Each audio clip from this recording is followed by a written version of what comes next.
Is Narelda Jacobs. It is really lovely to see you all this afternoon, all morning, depending on where you are. Fantastic initiative once again, this webinar, a collaboration between PepTalkHer and Ruby Westpac. I would like to take this moment to acknowledge the Gadigal people of the Eora Nation on the land in which I'm sitting, and I would ask that you do the same wherever you are around Australia. I hope you know the name of the traditional owners, and that's a good starting point. But yeah, we're just going to have a wonderful next half an hour. It is going to fly by, and with that, I'm going to introduce Kira McClelland from Ruby Westpac to introduce our topic.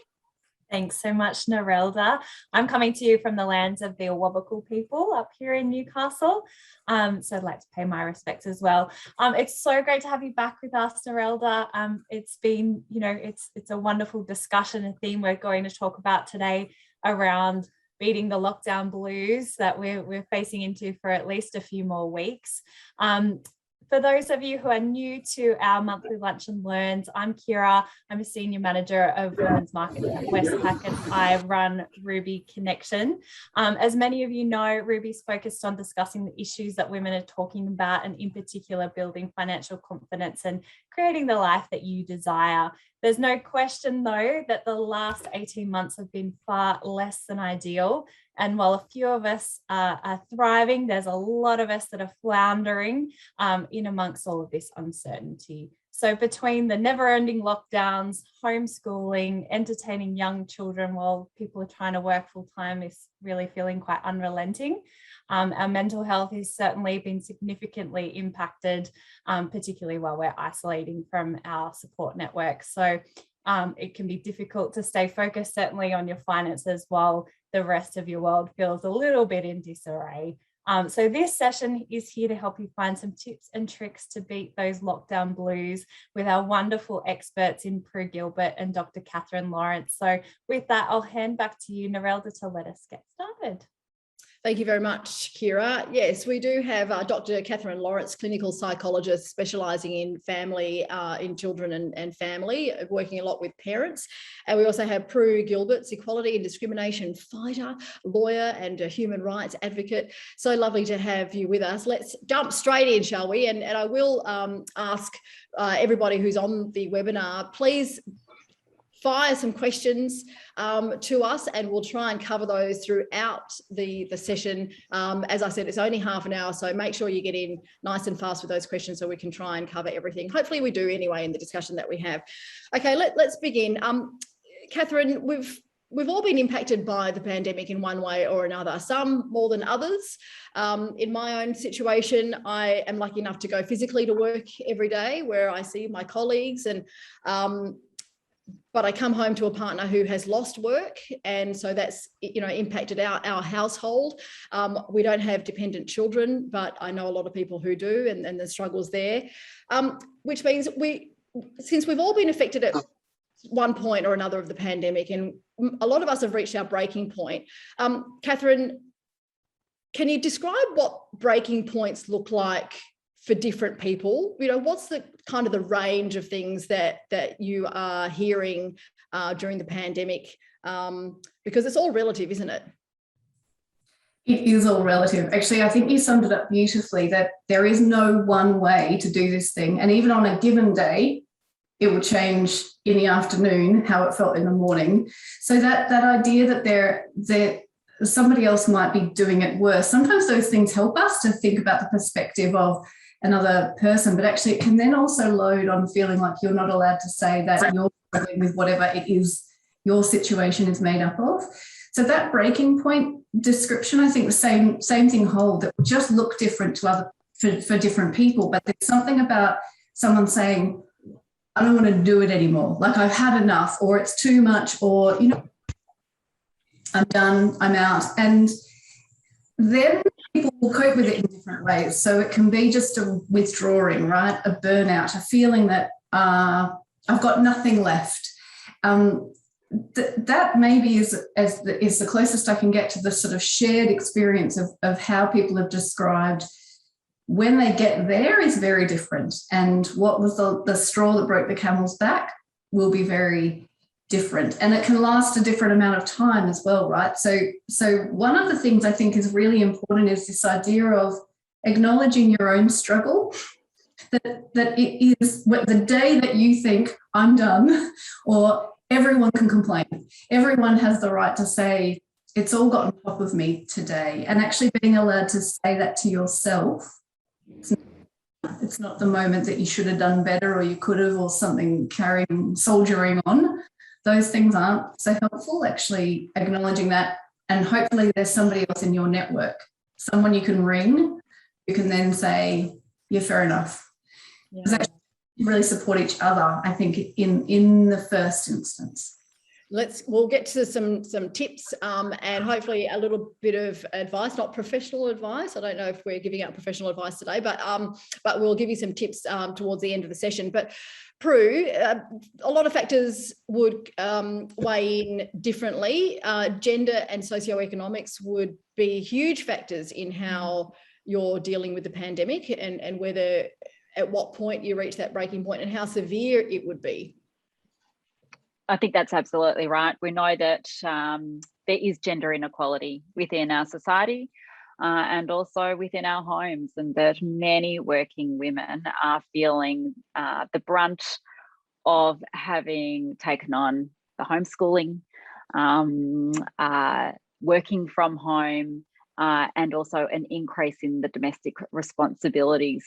Some of you might have seen there's a TikTok going around, and it's about Michael, and Michael says to his wife, well, you could just ask me nicely, and she completely blows up. And I think that, you know, many of us can relate to those moments throughout a day when the demands of children, the demands of work, and the demands of the household all feel like they're on top of us. And so, you know, exactly what Katherine said, it is important to acknowledge that, but I think it's also really important to be able to think about where you're at and what works.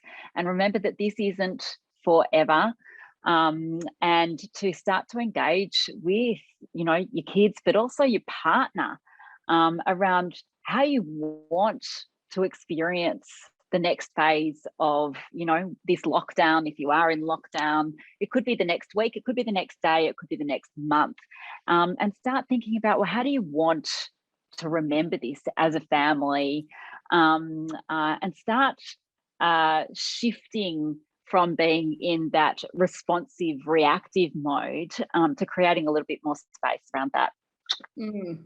A lot of us have made a conscious decision to switch off the 11 o'clock pandemic updates and listening to our premiers and the Prime Minister also, for that matter. But Katherine, what's the impact?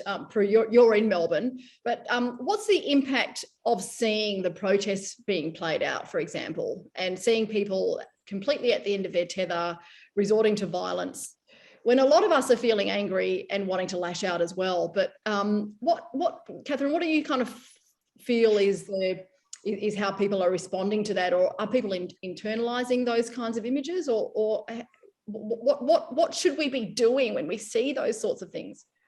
Well, there is no one way, right? Like, I think, again, everybody will have different reactions to it. Some will feel it's an extension of the anger and grief and loss that they're feeling under these circumstances. Others will feel angry at the protest, that it's creating more uncertainty and unsettledness. It can really compound this sense for all of us, I think, that things are out of control.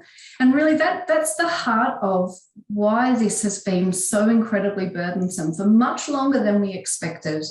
Last year, I think a lot of us were sort of holding on to the idea that it will be over soon. Significant amount of exhaustion now, burnout, I think, because, and I'm with Prue, it won't be forever, but it's really hard to believe that right now. So we're all really exhausted by the idea of, hold on to this idea that it won't be forever. And then you see the protests occurring, and I think there's a lot of people who feel cross that, well, they are doing their best to keep it together.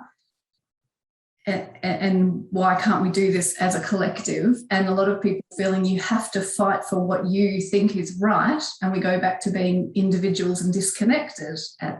And you know what, I think the other thing just to acknowledge maybe is that when we're in this state of fear, uncertainty, wherever there were cracks, they're being highlighted. So I think some of what we're seeing actually is probably little rifts and uncertainties that were there already. It just feels like everything is amplified. I know this as an individual too, right? Like certain things, wiping up the wheat bix this morning, my reaction to that was amplified. So then we've got people coming together as groups to protest something, amplified. And I would really love to turn the volume down on it all, because I think that would be better for us all. That's so Prue, it's really tricky then for managers and employers to give to maintain that sense of hope, because when we're now talking about mandatory vaccinations, when we're talking about all the modelling and the restrictions that can be eased once we reach 70% and 80% full vaccinations, but then that modelling is telling us that we still need to have some restrictions in place, otherwise the numbers are just going to skyrocket. So then, what's your message to managers and employers to try and keep those kind of anxiety levels and to keep that hope alive? I think it's thinking about what you've got control of, and what is outside your circle of influence. As managers, as teams, think about the team and where you can actually create those rituals of connection. Within our team, for the past 2 years now, since the start of the pandemic, we have come together every morning at 9 o'clock for a 15-minute stand-up. And the first thing that everybody does as part of that session is share their gratitude. And, when we started back on that, it sounds so simplistic, but the research backs it up. But when we did start, I remember one of our team members ringing me about a week later saying, "Are you for real? Like, this is feeling a little bit, Pollyanna." But actually, it really forces everybody to have thought about, what is my gratitude for today before I get into the session? And that simple practice lifts your spirits. It also enables you to lean on others or draw from the experience of others and remember and hear how they've overcome some of the daily hurdles, the hourly hurdles or barriers that they're experiencing. So I highly encourage managers or employees to think about what rituals of connection you actually need. Then it's also thinking about how you can manage your day. And a few of those tips for you, whether you're a manager or an employee, think about your hour of power. When is that hour of power? For me personally, it's first thing in the morning. It's before my husband and kids get up. I've been known to be getting up at 5:30 and do that hour of power for an hour, obviously. And then I actually go for a walk with my neighbour, masks on, at 6:30, just as the house is waking up, so they can get all of their breakfast and, chaos out of the way. But I feel like I'm then back in control of my day. It's also about thinking about batching, email, we can feel like we're always on because we're always connected. We're not getting in the car to go and do a school run anymore, or we're not using that commute time to get into the office. How can you actually structure your day so that you're batching certain activities? Maybe it's email, maybe you turn off your notifications from an email perspective and you're only looking at them, sort of in 2 batches each day. Put your out of office on if they need to. People have got your phone number. They can call you if it's urgent, but you will again feel like you are much more in control. And then at the end of each day, take a moment to reflect on what you've achieved. Write it down, just journal it, tick it off the list, and make your list for the next day as well. And I think that there are some productivity hacks that teams and managers and employees can all use to help them feel like they've got more control. And that, if you don't mind my continuing, then builds into how you actually build out the rituals of connection with your family. And use them, like bring them into your day. It's too hard to we find at the moment, to separate family and work at the moment. You know, it is fully integrated, and that's a choice that many of us are struggling with. So think about how you engage with your kids.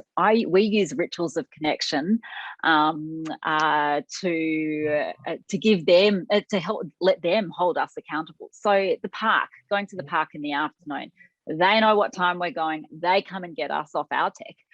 You know, we all have the other problem, getting our kids off tech, but let them take some responsibility and hold us accountable for going to the skate park or going for the bike ride, and set those times.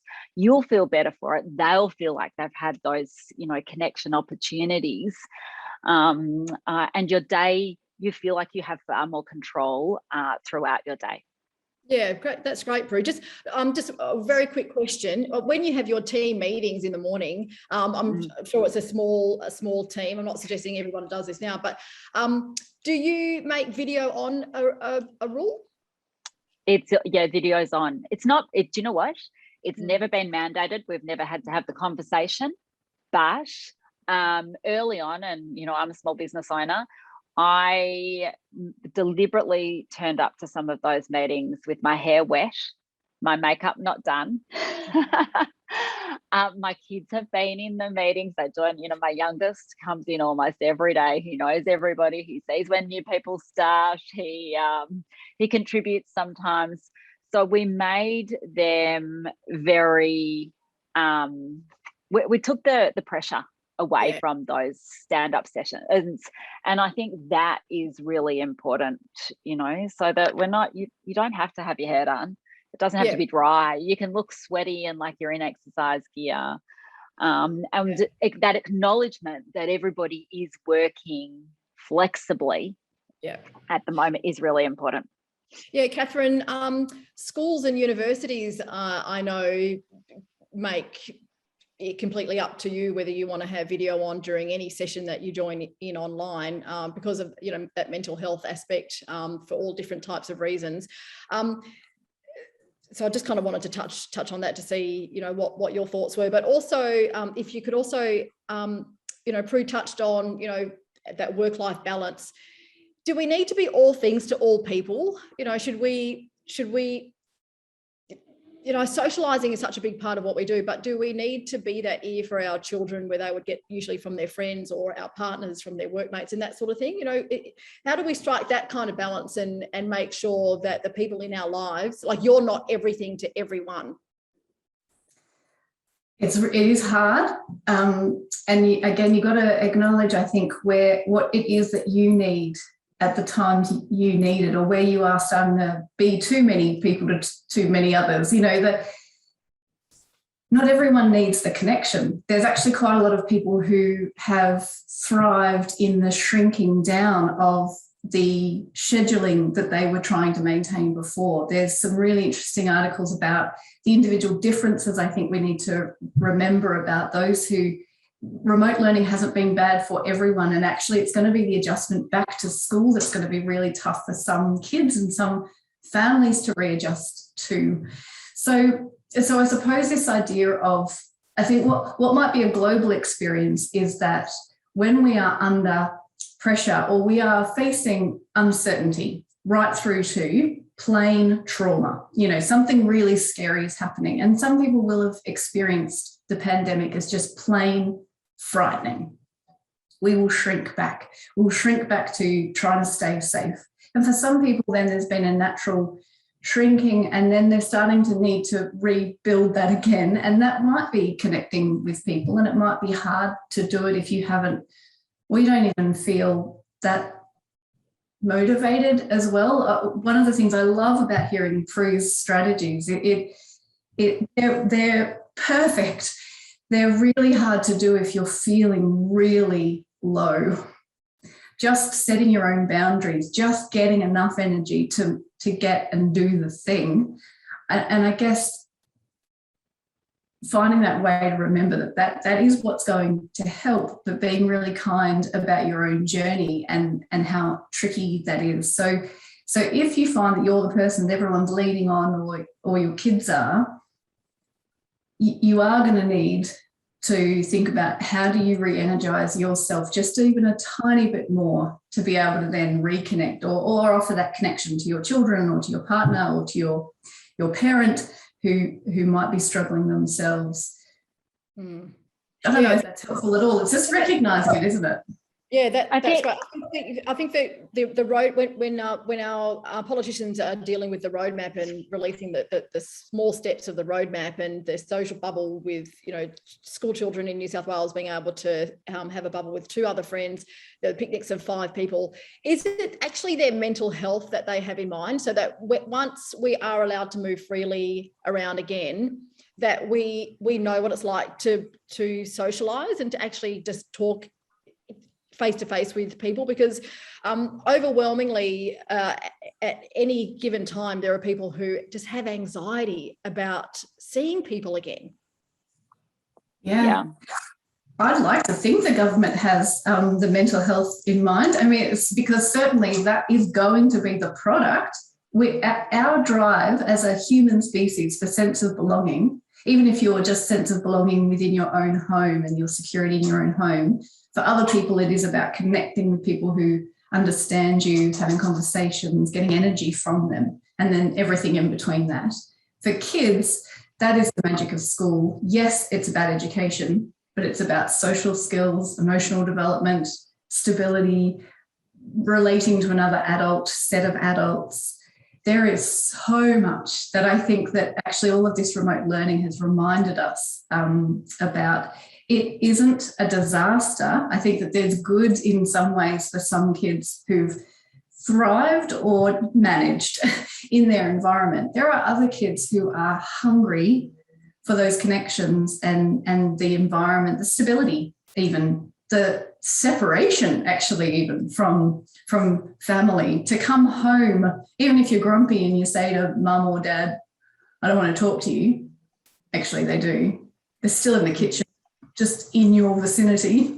And we don't even have any of that. What Prue was saying, that there's none of the separation. And again, I think it's right to see if you can create the separation, but at the moment without it. So the picnics, the bubbles, these are fantastic ways of a bridge back to what will then hopefully be a return to this new normal sooner rather than later. Prue, would you like to add anything there? I just kind of also had a thought before you take over, Prue, that in real life we don't have a video button to press that we're just become invisible just for we can just hide a little for even a second if we need to.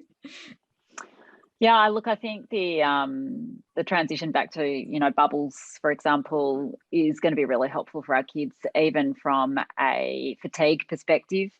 The return to school last year for those of us in Melbourne who'd had, months on end of homeschooling, the kids were exhausted. It was like going back to prep. That first month of prep when they have Wednesdays off. So I think that we will see that fatigue again, and the social skills do need to be redeveloped in a different way.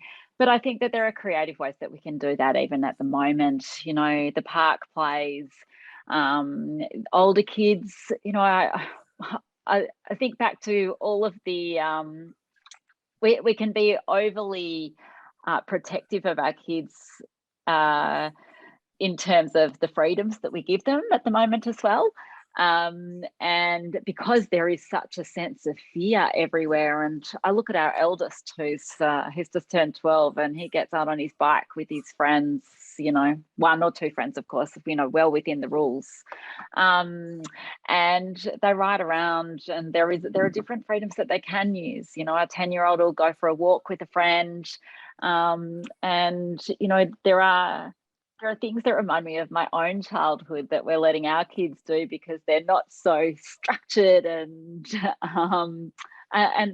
are some silver linings that I think can come through all of this as well. Yeah, I can't wait to see what this generation of children will be like as adults. I reckon they're just going to just be dynamic, actually. And I can't wait to see the future, how the future looks. We're getting some really fantastic comments. Thank you so much for all of your chats, everyone. Some people have talked about being burnt out and exhausted, and some people have said how they've loved to have the interaction with family on the other side of the world or around the country, children online, and they're getting that connection there, but other people are finding it not so comfortable. If we can move on now, just for the final moments of the session, to talk about our dreams and aspirations and how some of us have been forced to put those on hold, whether or not we're just not feeling very enthusiastic, we're not feeling encouraged or empowered to do anything. Some of us, you know, it's an achievement to get out of bed. Should we be worried if we can't make it happen, if we can't make those dreams and career goals happen? I don't think so. I really urge that we don't kind of make any conclusions yet. Actually, if we can hold on to looking for the good, you know, even just one thing in this last week that we would put down to a small win, we've got to bolster ourselves with some sense of achievement. I think making big decisions, it's one thing absolutely to reflect. And Narelda, I think that you're right, that there is something very dynamic about all of this that we don't know actually. On balance, I suspect there is going to be good into the future, rather than thinking that this is going to set people back. Workplaces, my goodness, Prue, if this is really the tipping point that workplaces truly listen to working parents about, you know, and trusting that they can work from home. But right now, if right now is feeling so uncertain, I think I'd do the shrinking back. Just shrink back enough to sort of bide your time. You know, take the chance to reflect, keep the journal going, have the big ideas, but maybe no major, like, okay, I've got to change it all, because it might be your craving for control. When everything is uncertain, sometimes you want to channel that by saying, right, I'm going to do something big and different and everything will be better. If it sounds like that, it might be worth just sitting on the idea for a couple more days before you do make any really massive decisions. Does that? Would it actually do you more harm than good if you had this huge plan but you had no outlet for it? Well, possibly, unless though there is a way that you can stage it and get some balls rolling and use some time to flesh out ideas. So it's about that channeling, isn't it? Keeping it realistic to the current environment. If we set expectations really high and we can't meet them, that will load on stress and disappointment. So what we can do is think about where we're up to. Prue. Can I add, I think, two things to that. I think it is important to dream. So separate out dreaming, because dreaming, daydreaming, imagination will enable you to tap back into a different world and the world of potential and possibility. So I would always encourage people to do that. But the second thing, in terms of managing your expectations, and that we found people find really, really beneficial, is to go through and Marie Kondo your role. What is your role that you're actually doing? And think about it through that Marie Kondoing lens. So what sparks joy in your day? Prioritize that. What doesn't spark joy? What do you really loathe doing? Because it's probably the things that you're not actually that good at to either, or that are burdensome, or given I'm going to assume that we're a largely female audience today, that they're the things that actually aren't going to accelerate your career or grow your potential. So drop them, delegate them, or ignore them and see if anybody notices. But I think the more that you can find joy in, you know, and focus on the things that bring you joy, continue to dream, and get rid of, you know, the dead end work, if you like, that doesn't inspire you, then that's another great way to put your own oxygen mask on and feel like you're more in control. Oh, Prue, that's fantastic. Is it okay to show those around you that you're struggling? Do we need to show our children that we are in control and, you know, no, we're unaffected? Look, if I can add something a little on that from personal experience. My mum died a month ago in lockdown in Melbourne after a 9-month struggle with mesothelioma. And so our children have seen the full struggle, the tears, that they've been part of that full journey. And I think teaching our children that it's okay to connect with your emotions, teaching them that we are actually listening to their emotions. And one of the most important things we can do, and I think it's often we feel like it's going to be a big thing that we have to go through and manage our kids' emotions, but actually the simple act of acknowledging where they are at and telling them that it's okay to feel that way and to help them articulate the emotion that they're actually feeling. Whether it be, for us, it's been sadness, sometimes it's been relief, sometimes it's been anger through this whole experience. Well, that's human life, and I think something that is a life skill that we can give them. Oh, Prue, firstly, please accept our deepest sympathies for your mum. That must have been just something to go through, especially and for the children.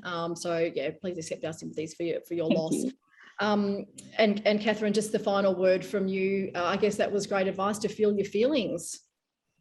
Perfect advice. It's all about, we're human, right? So we normalize the ups and downs of life. We don't need to panic about our children feeling stressed or struggling. We need to be able to talk about it, and we need to be able to get help when there's extra help around. But actually what Prue described there, it is about that openness to experience and difficulties, and that builds resilience. In the end, our children are going to look at us to see that it's okay to feel something, and that we can get through it together. That's sort of the message I want in Prue's description of it, that there was a sharing, but there was still this sense that we can help each other, and that we can do with partners, with family, with friends, and hopefully some work colleagues, employers, who knows.